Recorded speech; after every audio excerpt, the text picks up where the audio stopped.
The world spun like a carousel on fire, my head pounding as if someone had driven a sledgehammer through my skull.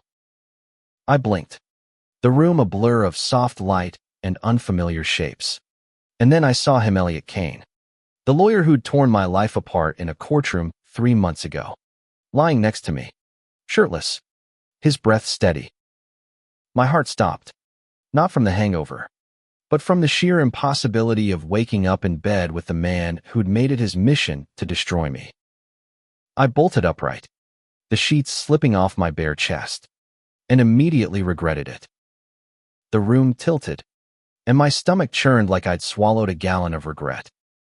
Elliot stirred, his blue eyes flickering open, sharp and unreadable, like they'd been in the courtroom when he'd grilled me for hours. "Morning," he murmured, his voice low and infuriatingly calm, as if we hadn't spent the last year as enemies. I stared, my mouth dry, trying to piece together the night before. A bar, too many drinks, laughter that felt dangerous, and then nothing. Just a blank space where my judgment should have been. "What the hell are you doing here?" I croaked, my voice rough, my hands gripping the edge of the bed like it was the only thing keeping me grounded. Elliot sat up slowly, his lean frame moving with a grace that made my skin prickle. He ran a hand through his dark hair, still perfectly tousled despite the chaos of the night, and gave me a half-smile that was equal parts infuriating and disarming. "I could ask you the same, Caleb," he said, my name rolling off his tongue like we were old friends, not bitter rivals. "But since we're here, how about breakfast?" I laughed, a sharp, bitter sound, because the alternative was screaming. Breakfast? With the man who'd represented my ex-boyfriend in a lawsuit that cost me my job, my savings, and nearly my sanity. The man who'd stood in front of a judge and painted me as a reckless, irresponsible failure, all while I sat there, helpless, watching my life unravel. I wanted to punch him. I wanted to storm out. But my legs felt like jelly, and the truth was, I didn't know where I was. This wasn't my apartment. The sleek furniture, the floor-to-ceiling windows overlooking a glittering Chicago skyline, this was his place. I was in enemy territory. "Explain," I demanded, my voice steadier now, though my heart was still racing. "How did we end up here?" Elliot leaned back against the headboard, his gaze never leaving mine, and I hated how composed he looked, how his presence filled the room like he owned every inch of it. "We ran into each other at the Rusty Anchor last night," he said, his tone matter-of-fact. "You were, let's say, generously lubricated. We talked, laughed, argued a bit. Then you kissed me." I froze, my breath catching in my throat. "I kissed you." The words felt like a betrayal, like my body had conspired against me. Elliot nodded, his expression softening, and for a moment, I saw something flicker in his eyes, something that wasn't smug or calculating. "Yeah," he said quietly. "And I kissed you back." My mind reeled, fragments of the night flashing like a broken film reel, the crowded bar, the burn of whiskey, his hand on my arm, his laugh low and warm, nothing like the cold, cutting voice I'd heard in court. I shook my head, trying to clear the fog. "This doesn't make sense," I muttered. "You hate me. You spent months trying to ruin me." Elliot's jaw tightened, and for the first time, he looked away, his gaze drifting to the window. "I didn't hate you, Caleb," he said, his voice softer now, almost hesitant. "I was doing my job, and I was good at it. Too good, maybe."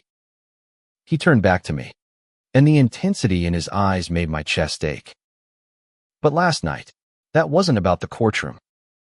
That was about us." Us. The word hung in the air, heavy and impossible. There was no us.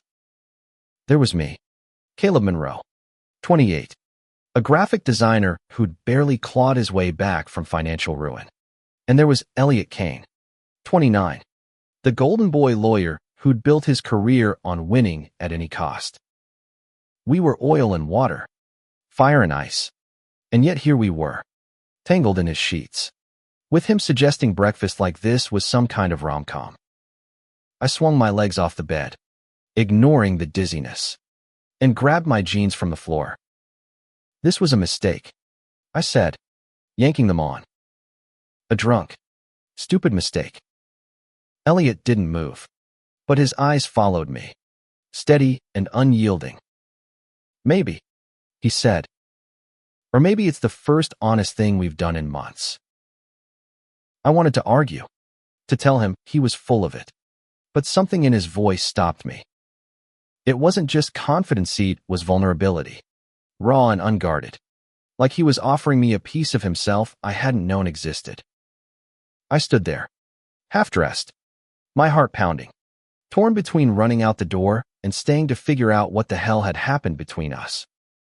The smell of coffee drifted from the kitchen, and Elliot stood, his movements slow and deliberate. I'm making pancakes, he said, like it was the most normal thing in the world. You can leave, or you can stay and eat. Your call. He walked out of the room, leaving me standing there, my head spinning, my heart caught between anger and something I wasn't ready to name. I should have left. Every rational part of me screamed to grab my shoes and bolt. But my feet didn't move. Instead, I found myself following him, drawn by the scent of coffee and the nagging feeling that maybe, just maybe, there was more to Elliot Kane than the man who tried to ruin me. The kitchen was a study in contrasts, sleek stainless steel appliances paired with a cozy wooden table that looked like it belonged in a farmhouse. Elliot moved with the same infuriating ease he'd shown in the bedroom, flipping pancakes with a practiced hand while the coffee maker hissed in the background. I stood in the doorway, arms crossed, trying to reconcile the man in front of me with the one who dismantled my life in a courtroom. He glanced over his shoulder, catching my stare, and offered a small, almost shy smile. You gonna stand there all day, or are you gonna sit? I hesitated, then slid into a chair at the table, more out of exhaustion than agreement. The truth was, I was starving, and the smell of pancakes was doing things to my resolve that I didn't want to admit.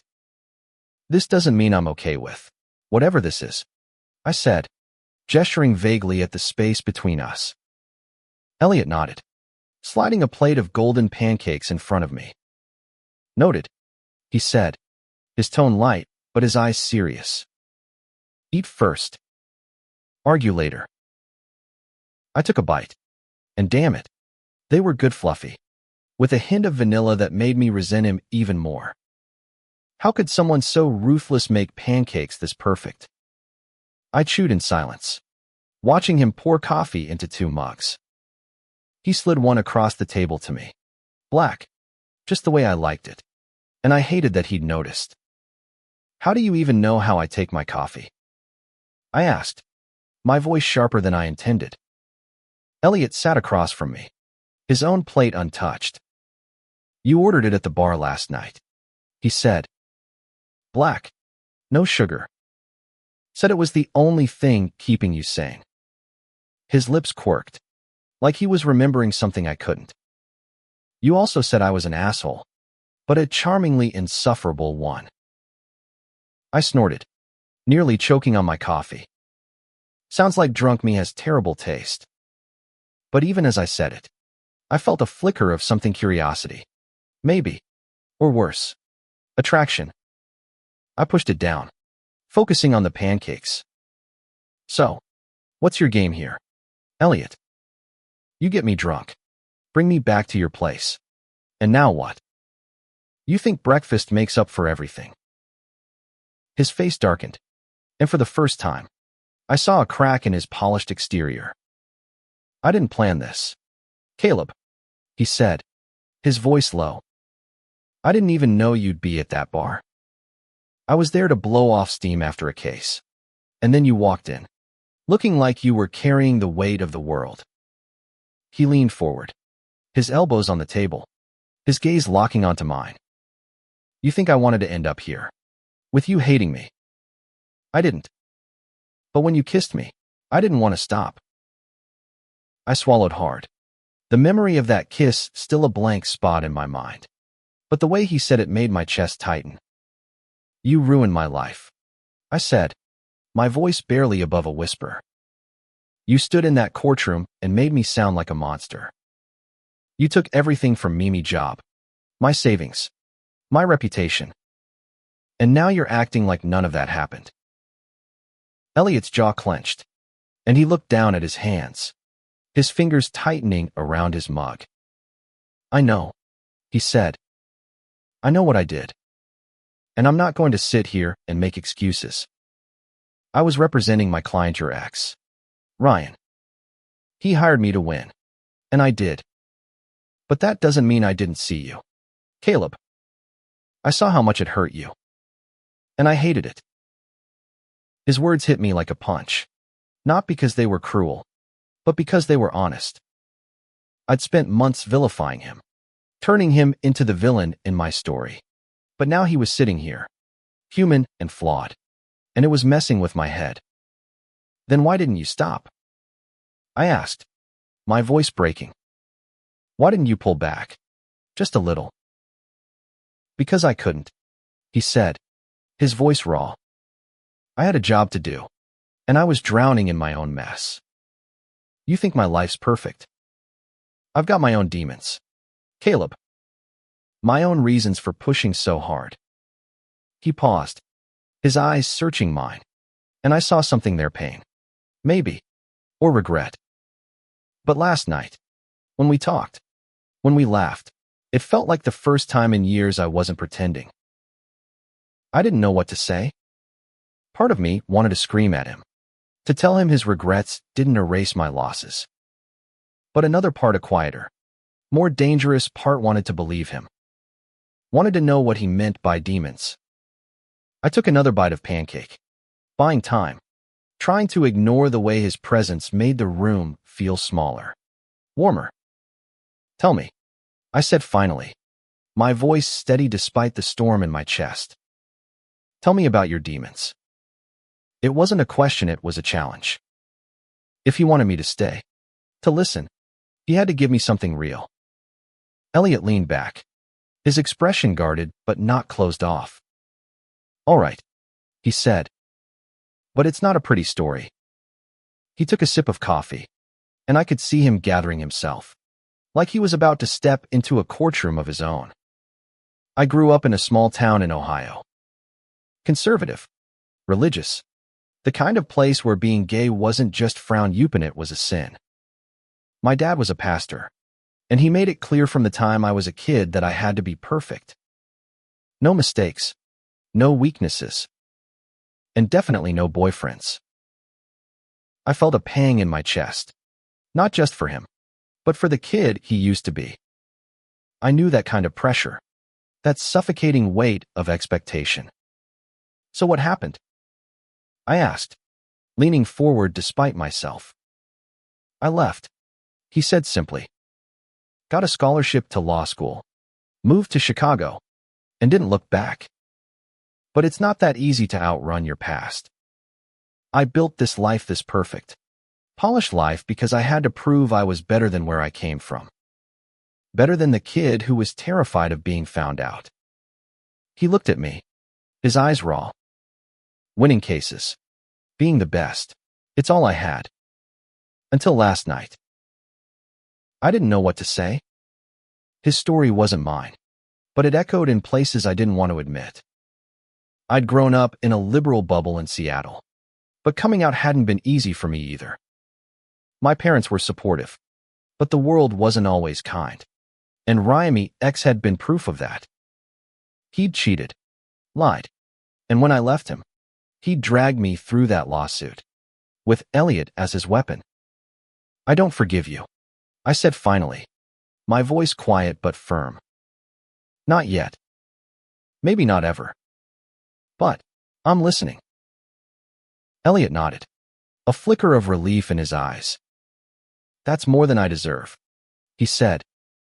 He stood, clearing the plates.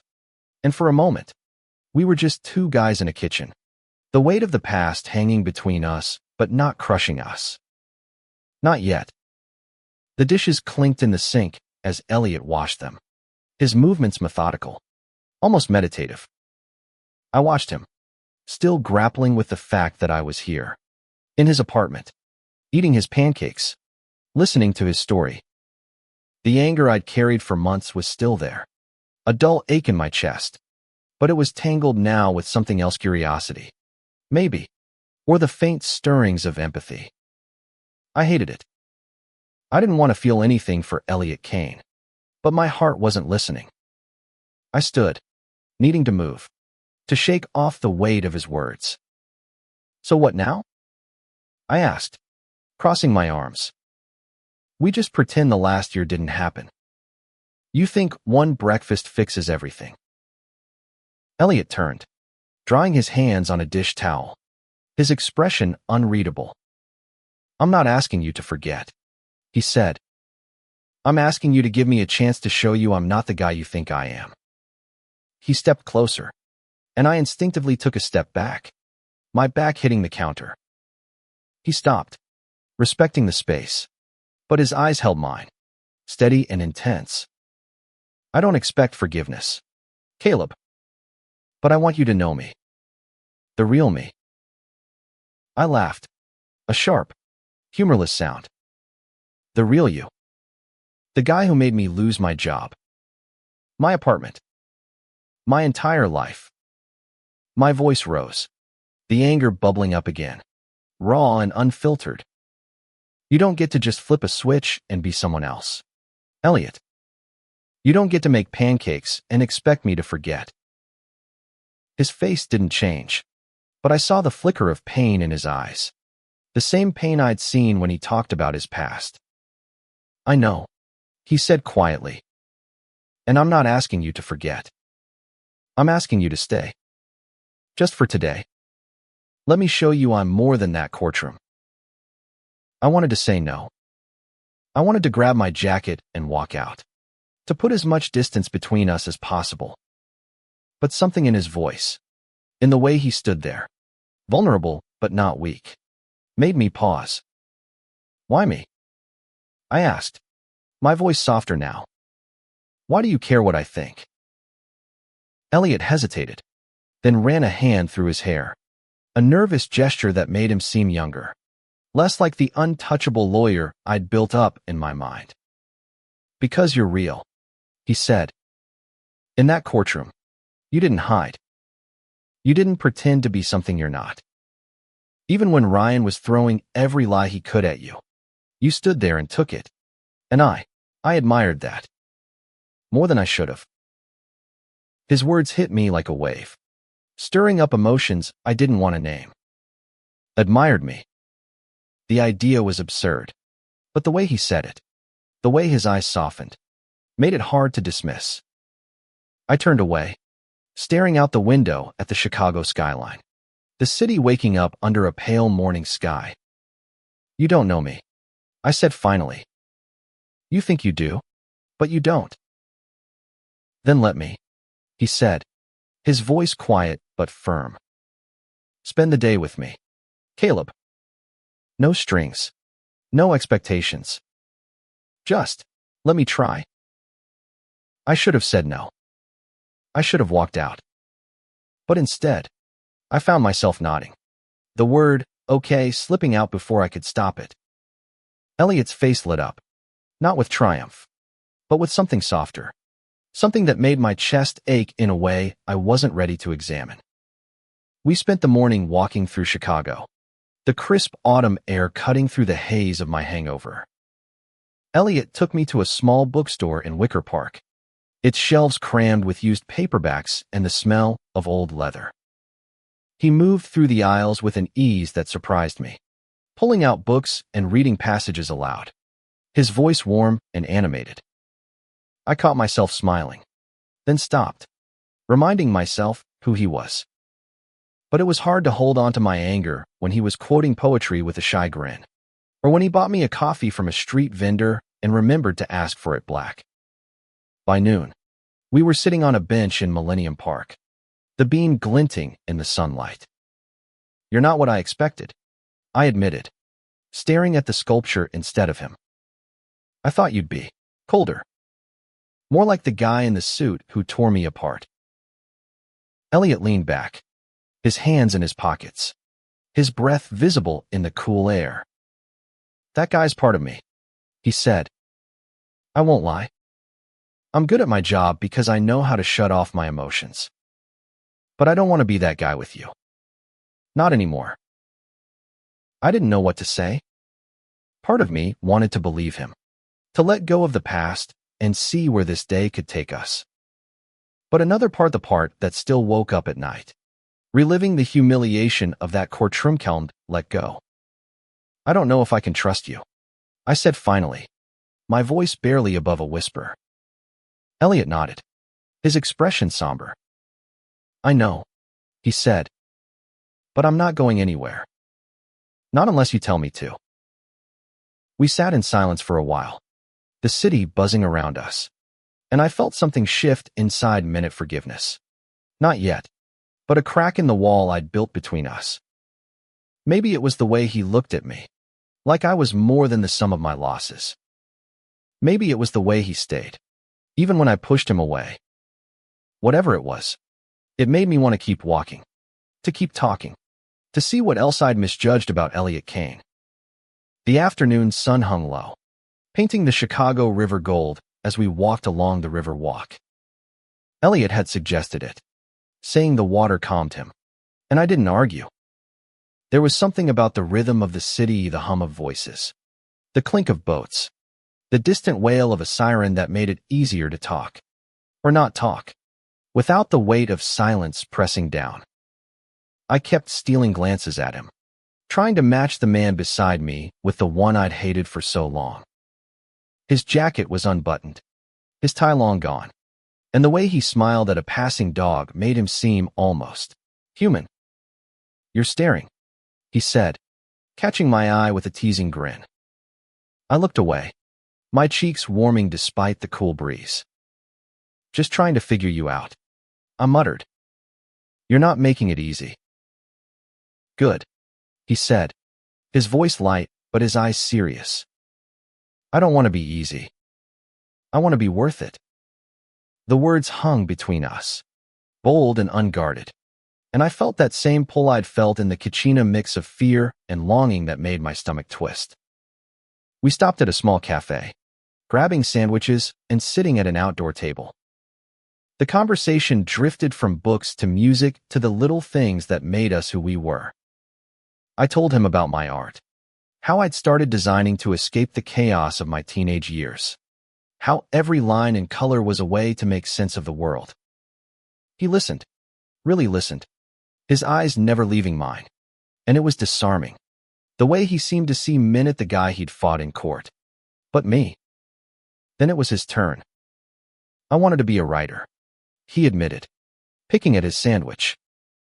"Before law school, I used to fill notebooks with stories. Bad ones, mostly, but they were mine."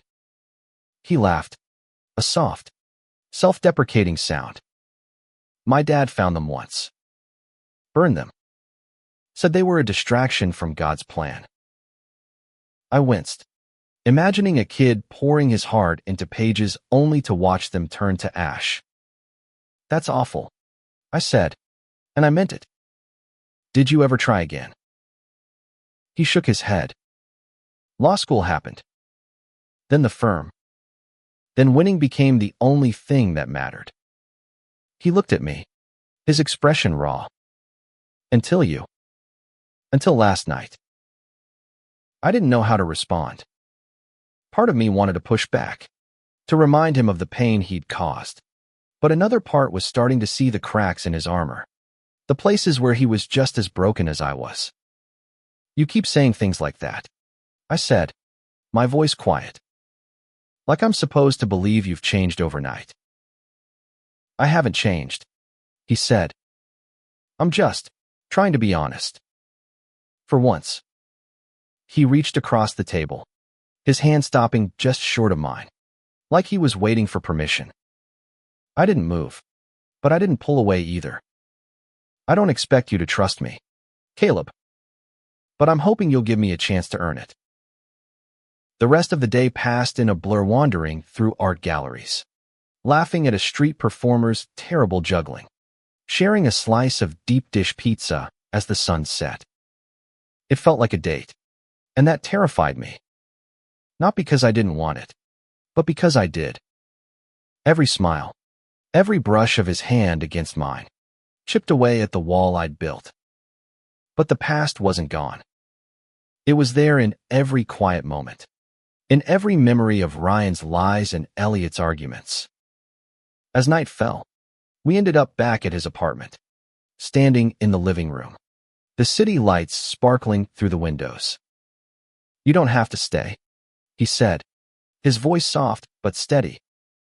"But I'd like it if you did." I looked at him, really looked at him, and saw the man I'd kissed last night, not the lawyer, not the enemy, but Elliot, flawed and hopeful and standing there, waiting for me to decide. "One condition," I said, my heart pounding. "Tell me the truth. All of it. No holding back." He nodded, his expression serious. "Deal," he said. "But you might not like what you hear." We sat on the couch, the space between us small but heavy, and he started talking. About his childhood, his father's expectations, the years he spent hiding who he was. About the pressure of his job, the cases that kept him up at night, the guilt he carried for the people he'd hurt, including me. And then, quietly, he told me about Ryan, how he'd known Ryan was lying in court, how he'd wanted to pull back but couldn't, not without risking his career. "I should have stopped," he said, his voice breaking. "I should have told the judge the truth. But I was scared, Caleb. Scared of losing everything I'd built." He looked at me, his eyes wet. "I'm sorry. For all of it." I didn't say anything. I couldn't. The anger was still there, but it was softer now, mixed with something else, understanding. Maybe, or the beginnings of forgiveness. I reached out, my hand brushing his, and for the first time, I didn't pull away. The air in Elliot's apartment felt charged, like the moment before a storm. His hand was warm under mine, and I could feel the weight of his confession settling between us. I wanted to hate him, to hold on to the rage that had kept me going through the worst months of my life. But it was slipping, unraveling like a thread pulled too tight. "You knew Ryan was lying," I said, my voice low, steady, but laced with pain. "You knew, and you still went after me." Elliot didn't look away. "Yes," he said, the word heavy with guilt. "I knew he was exaggerating, twisting the truth to make you look worse. I told myself it was my job, that I had to play the game. But it wasn't just about winning. It was about proving I could be someone my father would have respected, even if he'd never know." He swallowed, his throat working. "I was wrong, and I've regretted it every day since." I pulled my hand back, not out of anger, but because I needed space to think, to breathe. "Do you know what it was like?" I asked, my voice shaking. "To sit there, listening to you tear me apart. To lose my job because Ryan claimed I'd sabotaged his business. To have to move back in with my parents because I couldn't afford rent. You didn't just win a case, Elliot. You broke me." His face crumpled, and for the first time, I saw the man behind the lawyer raw, exposed, carrying his own scars.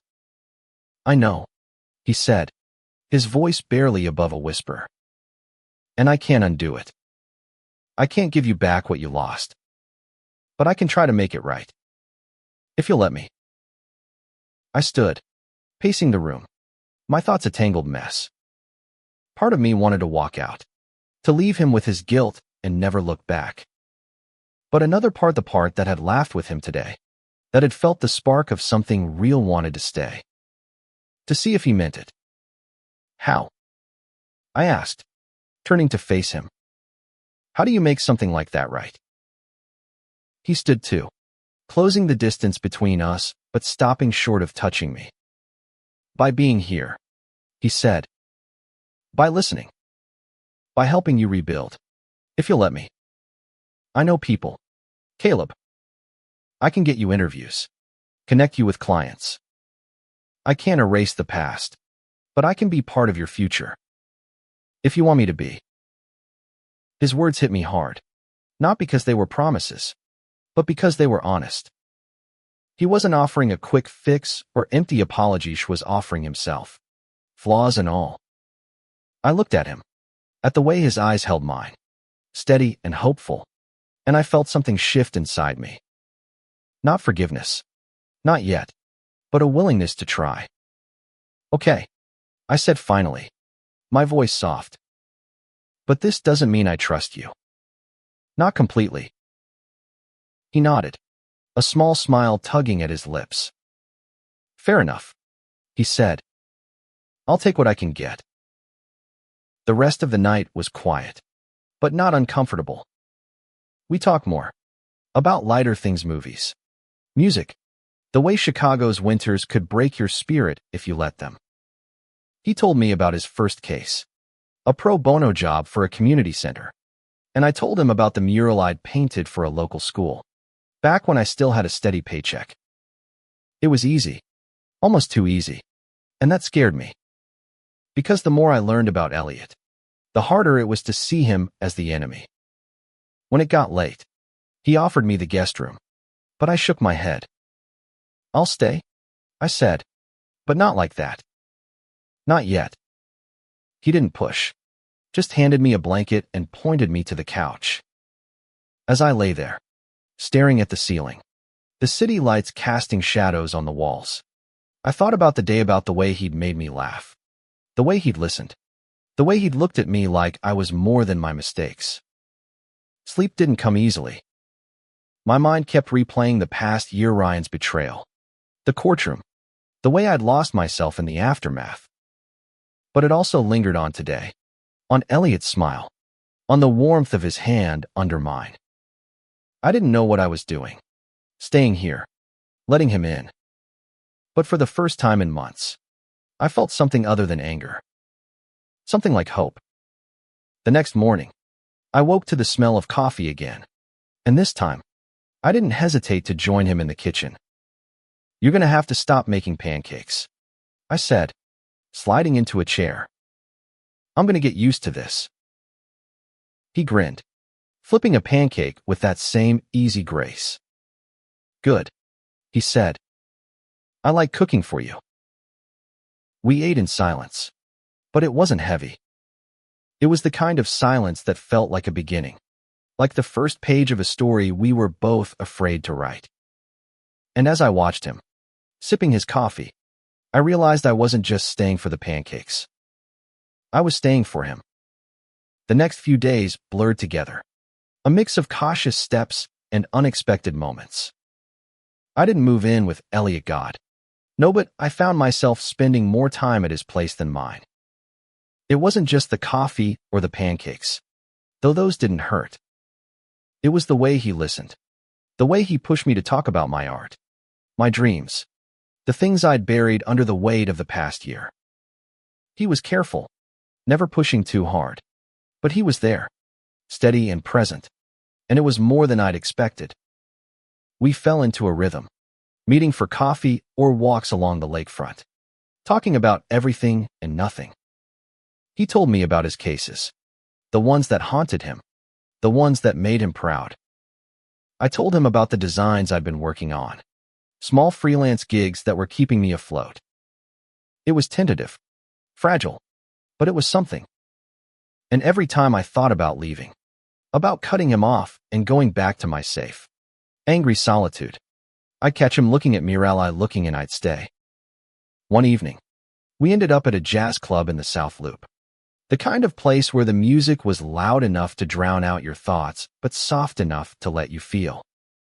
We sat in a corner booth, sharing a plate of fries, the air thick with the sound of saxophones and the clink of glasses.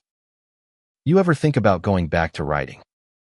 I asked, leaning closer to be heard over the music. Elliot's eyes flickered with surprise, then softened. Sometimes, he said, but it feels like a different life.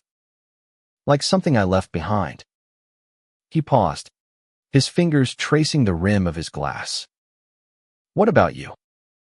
You ever think about going back to the big projects? The ones that got you noticed? I shrugged, the question hitting closer than I wanted.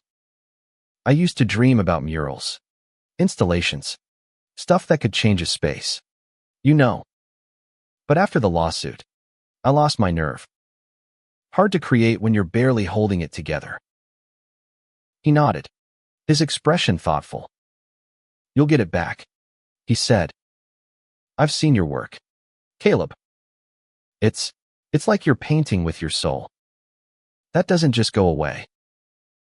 I looked at him, caught off guard by the sincerity in his voice. You've seen my work? I asked, raising an eyebrow. When?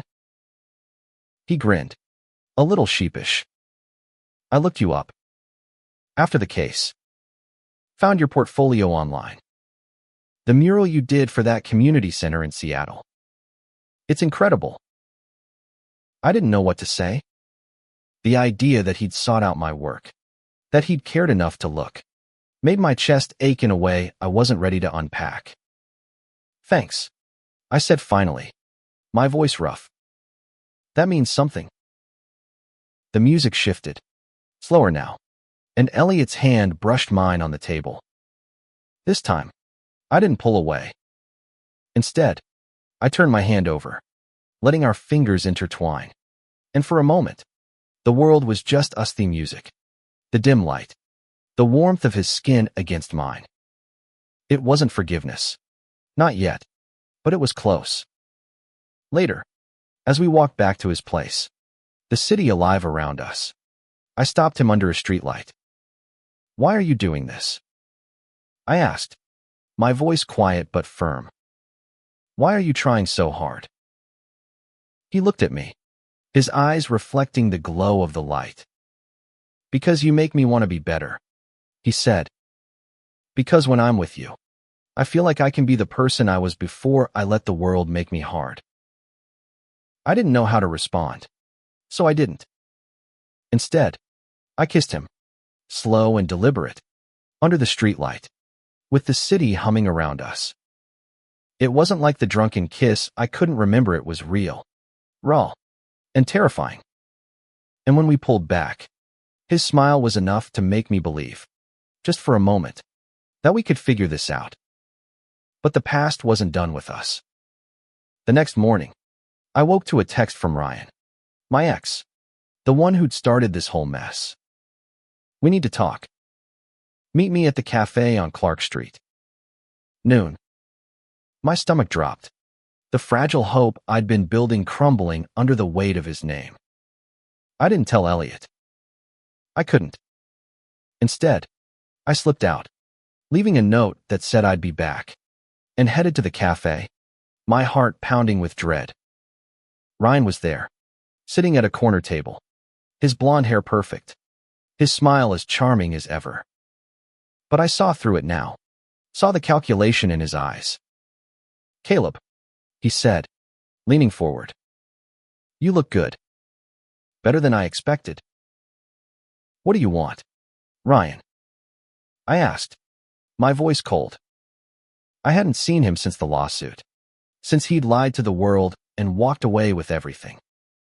He leaned back, his smile fading. I heard you've been spending time with Elliot Kane, he said. Didn't think you'd go for the enemy, but I guess people change. His tone was light, but there was an edge to it, a warning. Be careful, Caleb. He's not who you think he is. I laughed, sharp and bitter. And you are. You lied about me, Ryan. You destroyed my life. Why should I listen to you now?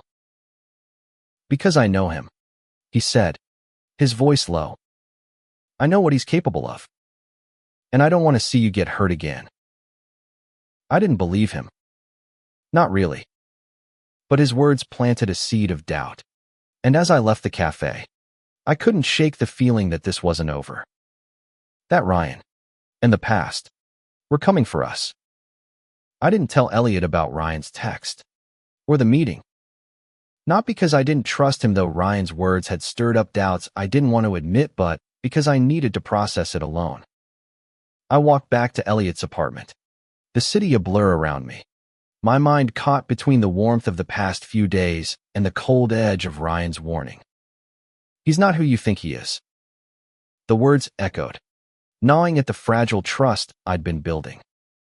When I got back, Elliot was in the living room, reading a case file, his glasses perched on his nose. He looked up, his smile fading when he saw my face. You okay? He asked, setting the file aside. I nodded, but it was a lie, and he knew it. Just needed some air, I said, dropping onto the couch. He didn't push, just handed me a glass of water and sat beside me, close but not crowding. It was one of the things I was starting to love about him, his ability to give me space without pulling away. But Ryan's words wouldn't leave me alone. That night, as we lay in bed, me in the guest room, him and his, a line we still hadn't crossed, I stared at the ceiling, replaying the conversation. Ryan was a liar. I knew that. He'd manipulated me for years, used my trust against me. But what if he was right about Elliot? What if the Seuss was just another game? The next day, I couldn't hold it in anymore. We were at a diner, splitting a plate of waffles, when I blurted it out. I saw Ryan yesterday. Elliot froze, his fork halfway to his mouth, his eyes narrowing. He texted me. Wanted to meet. Said I should be careful. That you're not who I think you are. Elliot set his fork down, his jaw tight. And you believe him? He asked, his voice calm but edged with something sharp. No, I said, too quickly. Maybe. I don't know. I leaned back, running a hand through my hair. He's a liar. I know that. But you're the one who fought for him. You knew he was lying, and you still went after me. How do I know you're not playing me now? Elliot's face softened, but there was pain in his eyes, raw and unguarded. I get it, he said. I get why you doubt me. I've given you every reason to. He leaned forward, his hands clasped on the table. But I'm not Ryan. I'm not playing you. What I feel for you, it's real. And it scares the hell out of me, because I've never let myself feel like this before. I wanted to believe him. God, I did. But the doubt was there, a shadow I couldn't shake. Then prove it, I said, my voice steady despite the ache in my chest. Show me you're not him. He nodded, his expression resolute. Okay, he said. I will. Over the next week, Elliot did just that. He introduced me to his friends, a mix of lawyers and artists who welcomed me like I'd always been part of their world. He took me to his office, showed me the pro bono cases he was working on, the ones he didn't talk about because they didn't pay. He even dug out an old notebook, filled with the stories he'd written as a kid, and read one to me, his voice shaking with vulnerability. It was terrible, full of cliches and awkward metaphors, but it was honest, and it made me laugh until my sides hurt. But the real moment came when he offered to help me rebuild my career. I know a gallery owner, he said one night, as we sat on his balcony, the city spread out below us. She's looking for new artists. I showed her your portfolio, and she wants to meet you. I stared at him, my heart pounding. You did that? For me? He nodded, his eyes steady. I told you, Caleb. I want to be part of your future, not just your past. It was a small gesture, but it meant everything. For the first time, I felt like I could see a path forward not just with Elliot, but for myself. I leaned over, kissing him softly, and this time, it wasn't about heat or desperation. It was about trust, fragile but growing. But Ryan wasn't done. A few days later, I got another text, this one with a grainy shot of Elliot and Ryan, laughing together at a bar, time-stamped a week before the lawsuit. He's not your friend, Caleb. He never was. My stomach twisted, the doubt roaring back. I didn't want to believe it, but the photo was real, and it hurt like hell. I confronted Elliot that night, showing him the photo, my hands shaking. What is this? I demanded. You and Ryan, before the case. Were you friends? Were you more? Elliot's face went pale, but he didn't look away. No, he said firmly. We weren't friends. We weren't anything. That was a networking event. Ryan was a client. Nothing more. He was charming. Sure. But I didn't know him. Not like I know you. I wanted to believe him, but the photo was a knife in my chest. Then why didn't you tell me? I asked, my voice breaking. Why keep this from me? Because it didn't matter, he said, his voice raw. Because I didn't want you to think I was like him. I'm not, Caleb. I swear. I didn't know what to believe. But as I looked at him, at the desperation in his eyes, I realized I had a choice: either let Ryan's lies tear us apart, or to trust the man in front of me, the one who'd spent weeks showing me he was more than his mistakes. I took a deep breath, my heart racing, and made my choice. I chose to stay. Not because I was sure, not because the doubt was gone, but because I wanted to believe in something Somioni again. Elliot stood there, his eyes locked on mine, waiting for me to say something. Anything. Okay, I said finally, my voice barely above a whisper. But no more secrets. No more surprises. If we're doing this, I need to know everything. He nodded, relief flooding his face. No more secrets, he said. I promise. The next few weeks were a test. Ryan didn't text again, but his shadow lingered, a reminder of the past we were both trying to move beyond. Elliot kept his word, opening up about his life in ways I hadn't expected. He told me about the pressure of his job, the cases he'd lost sleep over, the moments he'd questioned whether he was on the right side. He even showed me a letter he'd written to his father, one he'd never sent, pouring out the pain of growing up in a house where love came with conditions. I opened up too, more than I thought I could. I told him about the nights I'd spent staring at a blank canvas, too broken to draw. About the way Ryan's betrayal had made me doubt myself, my worth, my art. And Elliot listened, not with pity, but with a quiet strength that made me feel seen. One night, we went back to the jazz club, the same one where we'd shared fries and tentative truths. This time, I didn't hesitate to take his hand, to let the music wrap around us like a promise. I'm starting to trust you, I admitted, my voice soft over the hum of the saxophone. It's scary as hell, but I am. Elliot smiled, his thumb brushing over my knuckles. Good, he said. Because I'm all in. Caleb. For you. The gallery meeting he'd arranged happened a week later. The owner, a sharp-eyed woman named Lena, loved my work, and by the end of the conversation, she'd offered me a spot in an upcoming group show. It wasn't a guarantee of success, but it was a start, a chance to rebuild what I'd lost. When I told Elliot, he grinned like he'd won a case, pulling me into a hug that felt like home. But the real turning point came a month later, When Ryan showed up at my new apartment, a small studio I'd rented with the money from a freelance gig Elliot had connected me with.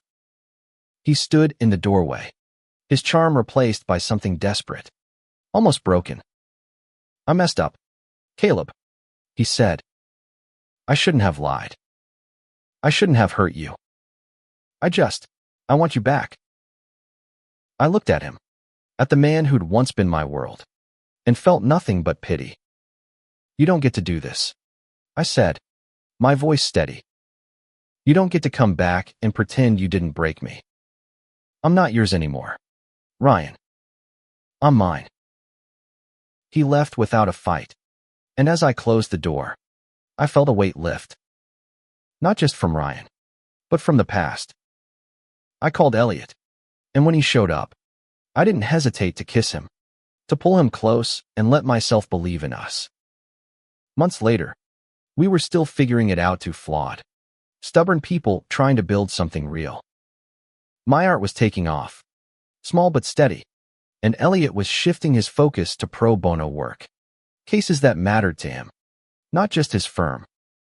We fought sometimes, about the past, about trust, but we always came back to each other, to the truth we'd found in that drunken night and the days that followed.